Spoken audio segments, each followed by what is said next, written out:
One, an OTA. They said they were going to revert some of the changes. They reverted most of the changes, but several of the biggest changes to tech cards in Marvel Snap are standing. We're going to go through all the changes, all the reversions, the cards that have stayed the same, and the new buffs, along with decks for every single one of these cards. Let's get started just by going over the changes without any analysis so you know what they are. Shang has become a 4/3. That's the only change. The thumbnail didn't lie. He still only destroys a singular enemy card that has 10 or more power.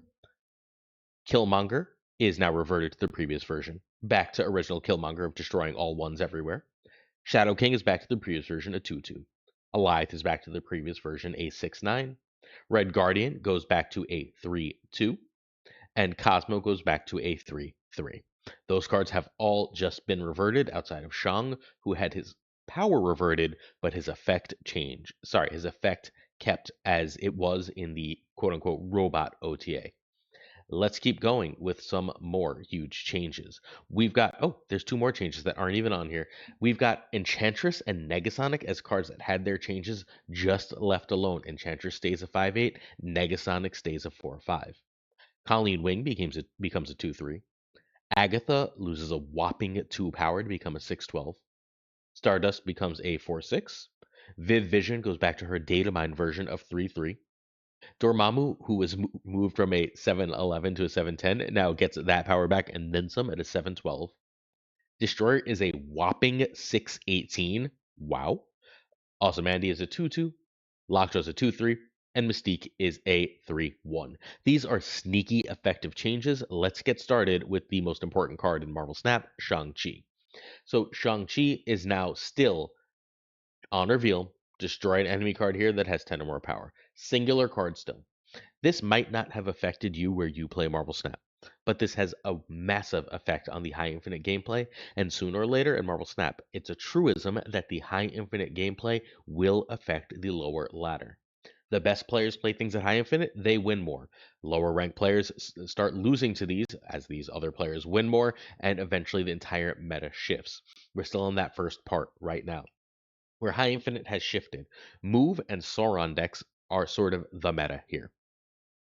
The best players are largely playing move Sauron decks with the big splashing of Hela.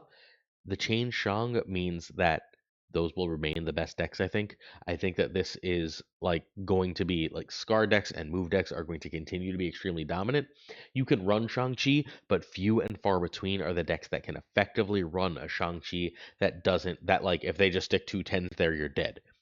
So I think this is genuinely going to be a huge, huge, huge nerf to the game, nerf to Shang-Chi that's going to affect everything going forward. And I know a lot of you are celebrating. You're going, Shang, it's like I see the memes, right? Shang is no skill. People don't know what they're doing. What's good when Shang is bad eventually is decks that are just become, I'm going to build a bigger sandcastle than you. I hope that that doesn't continue to become the case, but at High Infinite, that's sort of where we are right now. So be forewarned. Like all the other high impact stuff is kept in check by cards like Mobius and Stardust, but pure points now is not. The opponent can get two very powerful cards in a lane. A 4/3 Shang just doesn't do it. If this Shang were maybe 4/5, 4/6, we could talk.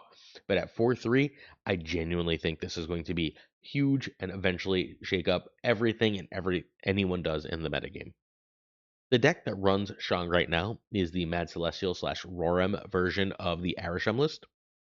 We covered this in a video 2 days ago. Because Arishem has extra energy, it can afford to run Shang. Because Arishem is dropping multiple big, powerful things, it can afford to say, okay, I'm going to Shang to win a lane that has a Mockingbird in it, a lane that has an Isan in it, to just go over the top. It's hard to run Shang almost anywhere else. I've seen him in other decks. I've seen him in some Victoria Hand decks. I've seen him in other places, and he can be very good. But most of the time, I feel like the opponent's better off running other cards. Again, Arishem can totally run Shang-Chi right now. A 4/3 Shang is still better, but most other places, I do think he's a mistake. This deck also can still run the 5/8 Enchantress for the same reason. It has extra energy. Extra energy means that the Enchantress is not really going to be an issue. Okay, the following cards were reverted. First is Killmonger. Killmonger goes right back into Destroy. I hope Destroy players had a nice break. And Destroy is a reasonable meta deck right now. It's not amazing, but it is pretty damn good. And Killmonger being back in it is a huge buff. This is also really nice for Morgan decks, which were becoming a thing right before that OTA. So yay for Killmonger returning. I think this is ultimately a good thing. Cosmo is back, which I hate to tell you this, but makes move way better. Move decks absolutely love Cosmo. They want to disrupt what your opponent is doing to try and because they get so much bigger than anything else, right? They just want to protect that. They want to disrupt anything your opponent can do to stop you, and that's what Cosmo literally says. The print on Cosmo says, "Leave me alone." So move decks are going to go back to running Cosmo. Cerebro 3 and some other decks will go back to running Cosmo, but that's fine. Shadow King goes right back into Victoria handless. She maybe some Wiccanless. She's a little hard to run elsewhere. The Shadow King as a 2/2 is amazing against move. It gives you real play, a real chance to beat move decks, but it's not really good into the Scar decks, and I think the Scar decks are easier to play than move, so I'm not 100% sure it's going to matter as much. This is a good change back, obviously. Alioth has exactly one deck right now, and maybe it goes into Arisham. I don't think so. I think Blob is actually better right now. But it could go back into Arisham. But the Wiccan decks that we'll take a look at later this video. Again, we're gonna look at everything here, I think, except Move and Vicky Hand, because we've covered them so many times lately. But Alioth goes back in Wiccan, and we'll take a look at that deck later. And then Red Guardian goes into Cerebro 2 again. Well, again, we'll see if he goes other places. He had been cut a lot lately. Um, it's perhaps he comes back because we have a lot of move because we need to cover our Victoria hands and our Sparkies, but I don't really think so. I think he's just really hard to use, and I don't think he does enough to stop those decks to really be worth running when he's only a 3/4. I think Cerebro 2 is happy, but I think most other places are like, all right, I'm glad I have the option, but he's not going to be an extremely popular card. We go forward to asking you to hit that sub button. Don't get nerfed. Don't be like a tech card and change the game. Subscribe, like, and comment and stay ahead of the game. Be the change in the meta. All right, Negasonic Teenage Warhead is a 4/5 still. So Zabu and Surge remain really, really good with her. She's still really good in Wiccan deck. She's still really good in a lot of shells. I think Negasonic is great as a 4/5, much like Juggernaut is still great as a 4/5, which means it's probably a little silly that they were 3/3s for so long, but so be it. We can't go back in time. I'm happy with this change. I'm very happy that they kept it. And Enchantress becomes a stays a 5/8. She's in one of the best decks right now. In fact, the best deck for both Negasonic Teenage Warhead and Enchantress is what I think. If I had to pick one non-move deck that's the best deck, it runs both Enchantress and Negasonic. It is the Smiles Sauron ramp. The Smiles Sauron ramp is absolutely incredible. It runs Negasonic and Enchantress. Enchantress has multiple uses here. Obviously, the defensive use, right? Where you can get rid of the negative abilities on your Starbrand or your Red Skull. But it's also extremely powerful in order to just mess up opponents, right? Like you've got the Victoria Hand cancellation and everything else. And at 8 stats, she's really good. I don't think she's necessarily strictly better than as a 4/6. It's obviously harder to play her with another card at the end of the game, but she is still an incredible card, and I do really, really think she's great as a 5/8. Negasonic is worse, but worse in a way that's still totally great. And as you can see, she's still amazing in this deck. The goal here is to use either Luna or just by getting Scar cheap enough and be able to play Scar with Negasonic or Juggernaut at the end of the game to win. Turns out that's still a lot of points, right? That's it. This is, I think, one of the best decks. Again, we covered this about 3 days ago on the channel. If you're interested in a full turn-by-turn guide, go play this list. It's incredible. It runs Enchantress, it runs Negasonic. So if you're looking to run these cards, it's also relatively cheap, right? Like, so if you're looking to get into a powerful deck on the cheap, you need Luna and Starbrand and Scar. Scar is Series 4. That means 2 Series 5 cards. You're not going to get a cheaper deck than that. This deck's existence is why I think we need Chong. Because if you can get in one lane something like a Crossbones and a Red Skull, it's so hard for most decks to beat you. Most of those decks that can go to the top of you are ongoing decks, and you're running Enchantress. A lot of the decks that can beat you are just going to fall apart to the Negasonic Juggernaut combo. And that's it. This deck is utterly nasty. Like, this is one of the best things you can do in all of Marvel Snap, period, bar none. Make no exceptions. Play this freaking list. Go have a great time. Even like Black Panther stuff, they set up the whatchamacallit, the Symbiote Spider-Man, you throw a Luna in there and you've utterly ruined their life. There's so many great plays along those lines with this list. It's much stronger than it looks. It's much stronger than almost anything in the metagame. It's probably going to lose to move, It's probably going to lose to negative, but negative got nerfed. We'll talk about that later. This list is absolutely incredible. I think this is the class of the meta. This is like the while move is better, I think this deck's prominence is what sets the meta. It's what says you can't just run a classic normal mid range deck. I don't think that's a good place. I think Shang for this alone, even if it didn't have all the other fringe benefits of having the original Shang, was probably worth keeping. Come check out a stream at twitch.tv/pulseglazer. I won't be streaming tomorrow morning, unfortunately, unless there's a typhoon because it's one of a very good friend's birthday. So I'm going to celebrate that birthday, but I'll be live the morning after. Next, or the night after, excuse me. So our season pass question is just what's your OTA review? We're going to talk about all the buffs. Please don't leave the review until you see the buffs and the review of the buffs. But what do you think of this OTA overall? So Colleen Wing has lost to power. She goes from a 2-4 to a 2-3. And the notes say that she was the strongest enabler of discard, and that means that we are talking specifically about Bullseye Discard. Bullseye Discard is a very powerful deck, but it's also a very fragile deck. It's a deck that is often very, very good and often near the top of the meta, especially for like middling ranks. But we took a point off Modok and it really hurt the deck before, so now they're taking a point off Colleen, another well-statted enabler, and seeing how that affects things. I think it'll hurt. I think it's going to hurt more than most people will imagine. The question is, the reason the deck came back is Bastion. Bastion's other best home outside of Victoria Hand and Cerebro is the Bullseye deck. So we're going to see if Bastion has made it so much that this one power doesn't matter. My guess is that this is still going to lose a few percentage points. Losing 4 power really is a big, using 4 to go to 3 really is a big deal. All right, this is the deck that we're all talking about. This is the deck that Bastion goes in right now. It is probably a top 10 deck in the meta. And if you're curious what the top 10 decks in the meta are, that will be tomorrow's video. We'll break down what the top 10 decks are after this OTA. But like fundamentally, what this is saying Bastion's trying to copy your Meeks, your Morbiuses, your Collectors, so on, or once in a while your Dakins or Bullseyes. So you should still be able to do that. Like the Colleen nerf just makes it a little weaker. I don't think that this is that big of a deal, to be perfectly clear. Next up, we have Agatha, who loses 2 power. She goes from a 6-14 to a 6-12. And 2 power is an awful lot. In Black Knight decks, in decks that are running Black Knight and Ghost Rider for Agatha, this is a 4 power nerf to a lot of the time, and that's huge. I'm going to be honest, I think those decks are largely dead. However, I think Hella decks really don't care. Hella decks are running Agatha because she's a big body that starts in hand that makes you more likely to draw your Hella. And all those decks really want to do is draw Hella.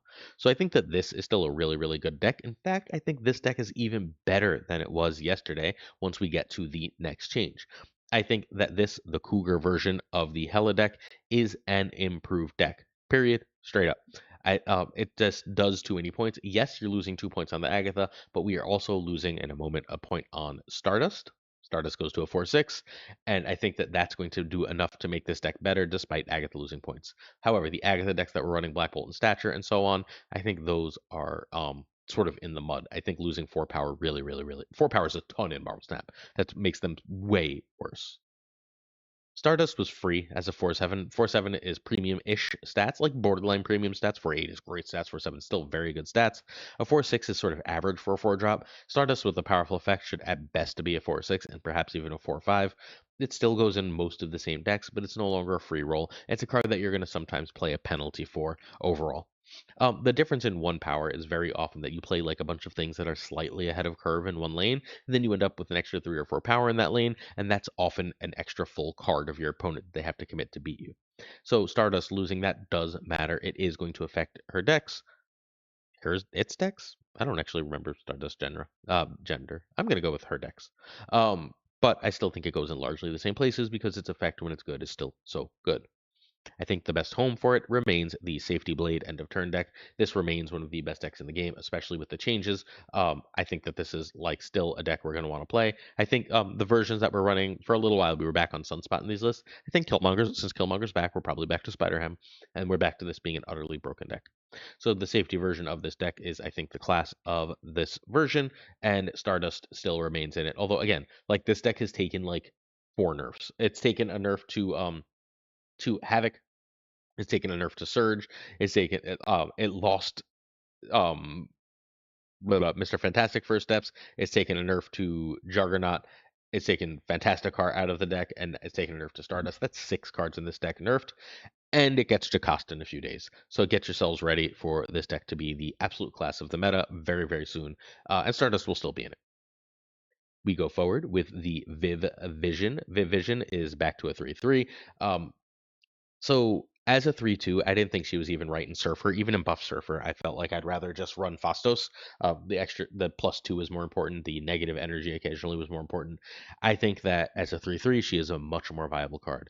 3/2 stats are just too bad for a card that needs to win a lane. 3/3 is genuinely a big difference in that add up way we were talking about earlier, and I think this is a very big change. I think she's going to go in Surfer, but I really think her home is the Wiccan deck, where you want to go Quicksilver, Domino into Viv Vision, or into Surfer First Steps. She is, even as a 3/3, not as good as a 3/5 Surfer First Steps. The caveat there is sometimes you're gonna like have played your domino and your opponent will have played something big there, and you're not gonna be sure if you can Surfer First Steps. You can always Viv Vision in a different lane in those circumstances, that kind of thing. And you don't always draw Surfer First Steps, so you can just draw Viv Vision. Getting an extra power on all of these mid-rangey cards is one of the ways to make them competitive, and all those extra powers matter. Also, I told you we'd talk more about Alioth. This is the Alioth home right now. Alioth here is basically an extra control piece to go with your Cosmic Ghost Rider, to go with your Galactus. If you play Wiccan, Alioth is your turn 5 play, and then you can either drop Galactus or Cosmic Ghost Rider and a 3-drop on turn 6. That is our general goal with this list. This list was fundamentally chased from the meta because of the Alioth nerf and because other decks just started going over the top. This is probably not the best deck or which it was pushing before, but I think it's back to being a very good deck with the changes to the game. Interestingly, Dormammu, which started as a 7/11, became a 7/10 and is now a 7/12. I still think this isn't great, bluntly. It's still a little bit too janky, predictable, and disruptible. The more power they give it, the more fun a powerful deck gets. I wish they would push more power in this. I think Dormammu is very fun and very cool, but also really, really, really easy to disrupt and really easy to retreat against, right? Like, you can tell where your opponent's going to Dormammu. If you can't beat it, you should be able to run relatively easy. They had to play all the setup. So I'd easily see this as like a 7, even 14. But I understand why they didn't, and I do think that this is a step in the right direction. So I think Dormammu's best home is probably, as much as I want it to be a bunch of really cool decks, there was an Afflict deck I was playing on stream for a little bit that I found on Untapped that was very good. I think that like the best home is still probably just Classic Destroy. You just want to win Classic Destroy because as soon as you can destroy a Hood, Nico, Bucky, whatever, you can get your combos going. And as soon as you get your combos going, you almost always have stuff like X-23 and Wolverine that you can use to get his final spell. And his final spell, winning a lane or location, is very good, but it can be hard to pull off another lane then, and you have the cheap death to do that in this version. Is this better than the Deadpool Moira version? No, and I think that's why Dormammu's not going to be a meta deck, but I do think it's back to being a very interesting and powerful card. Destroyer is a 6/18, and I think this matters. So 16 is a lot of power, but 16 is also Giganto. And if you've been paying attention, that Splat Jim Hammond deck, with the Splat Jim Hammond deck, where we were trying to basically go Shuri into Giganto into Taskmaster for 230 power lanes, was very easy to do. That left Destroyer no home. Giving Giganto 16 power left Destroyer no home. 18 power is so much that I think it forces a home again. I think this is probably going to go back into some Nimrod decks because 18 is just straight up so much. And those decks already run Shuri, so if you do Shuri Taskmaster things, you should be good to go. I know that's a 7-turn game, right? You can go Shuri pass Destroyer, but you can also go Luna Shuri Destroyer into Looney Shuri Destroyer Taskmaster, which is 36 power. And if you have magic in those decks, that seems worth doing. 36 power is going to win lanes. It's going to win games almost no matter what else happens. And with Shang still on the downswing, you should be good to go. Shadow King will be a little more prominent and can cause problems, but I just think that this is enough points to really mess with. This is a version of this deck that you can mess with. Again, I do think we should probably run Luna, but Invisible Woman lets us do the combo in alternate ways, where we can go Invisible Woman into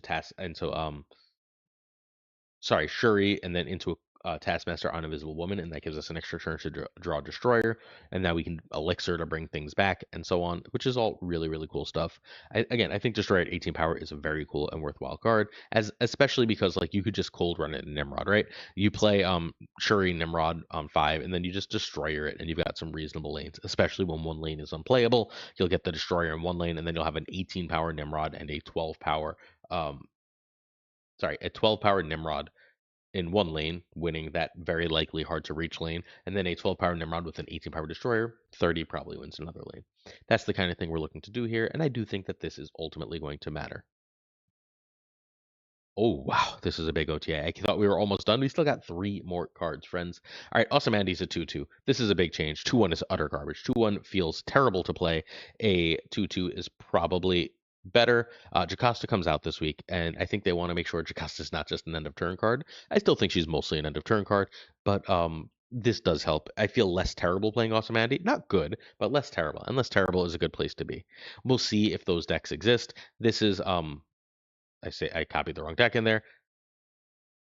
Fun. All right. Well, sorry, I don't have the right deck for Alcimandy. I'll share it in the Jocasta video. It's a safety blade deck. It's basically just a bunch of buff cards, right? It's a bunch of buff afflict cards, and Jocasta runs them. So like Alcimandy is now solid with in particular Danger and Spider-Man, Scarlet Spider.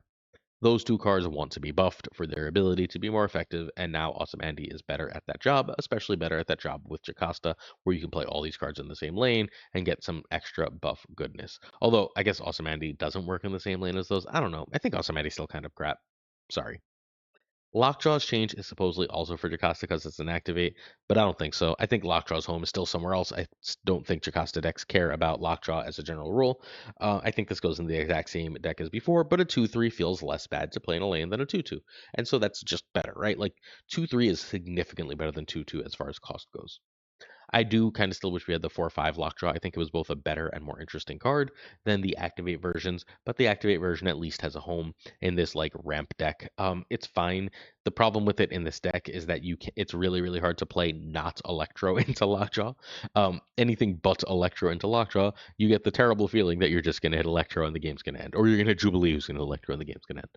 So like I don't know. That sucks. So that as a downside is real, especially because it's an activate, so you can't just like throw more cards in there and try and do more stuff. But it is powerful. This is a good. Is this a great deck? No, but it's a good deck and a fun deck that offers you some alternate play. You can do the Storm War Machine Legion thing, and you have the Blink to help you out, the Jubilee to help you out with that combo, and then you just have some big stats to try and win a Storm lane. Otherwise, Lockjaw gives you an extra bit of play pattern, right? You can even storm directly into Lockjaw. Like you play Lockjaw on 2, storm on 3, and then that storm becomes whatever card. Remember, the Lockjaw play doesn't have to be in his lane, and that ends up reasonably powerful too. There's stuff here, and having 3 power is again better, if not actively great. Our final change is, I think, the sleeper change of the entire OTA. Mystique is now a wildly different card. She is a 3-1. All right, wildly different, overstating it. It is a wildly different card in Mr. Negative. It still goes in every Mr. Negative deck as a 3-1, but that Jane Foster will not pull Mystique is a big, big change for those decks. It makes them far easier to beat, even when they hit the nut.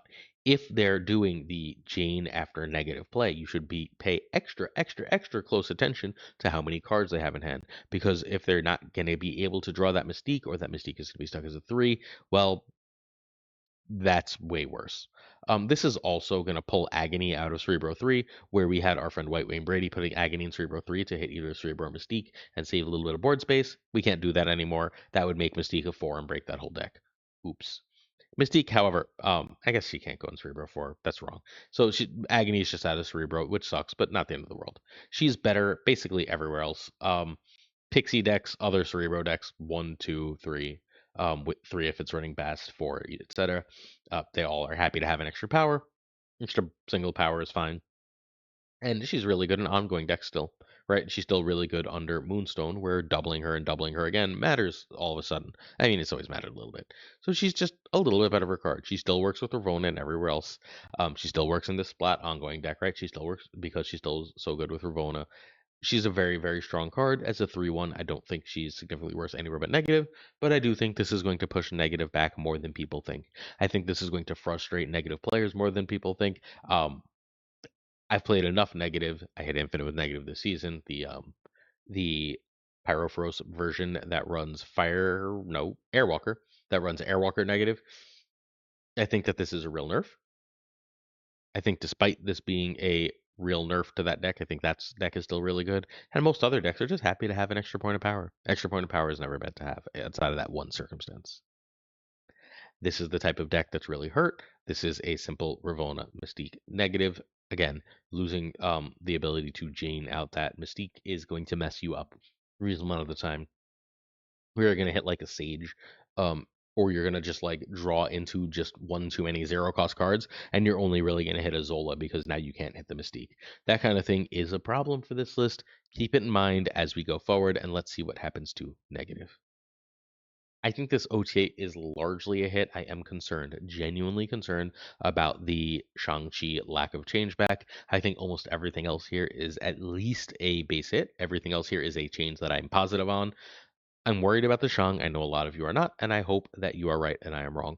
But that's where I land as a result of this OTA. Let me know your review in the comments. As we say thank you to our patrons at patreon.com/snapjudgment. Thank you to Jonesy Snap22, Abigail Giesland, Mandatory Burnout, Regardless, LAB, Inc., I Am Frostman, Hota Neverete, Primed Ryan Burke, Ryan Wood Snap, Run Wrench, Go for Kev Keltor, Caretix Lee Quarry, Kazushi Angel 3K, Black Dahlia, Powerfrost, The Go Seeker Code, Hollowed Synth, Fat Nick, Absolute Shannon, Dirty Casual, Dark Moogle, Mr. Marvel Cables, Ginger Prime, Philly, Haplo, Kenny Loggins of the Danger Zone, The Bez, Black Jeep 23, Extra C, and Skippy G, Jessica Campbell, Slush Death, The King of Bros, The Great Kazoo, Werewolf, Kev Ciota, Clam, Colonel Foreman, Rob Silverman, David G. Wingfield, Steven, Brian Kaufman, Tristan H. Martin, Jason B., Matt B., Rashawn Smith, Charles Washington, Corin, John Hugh, and Jimmy McHugh.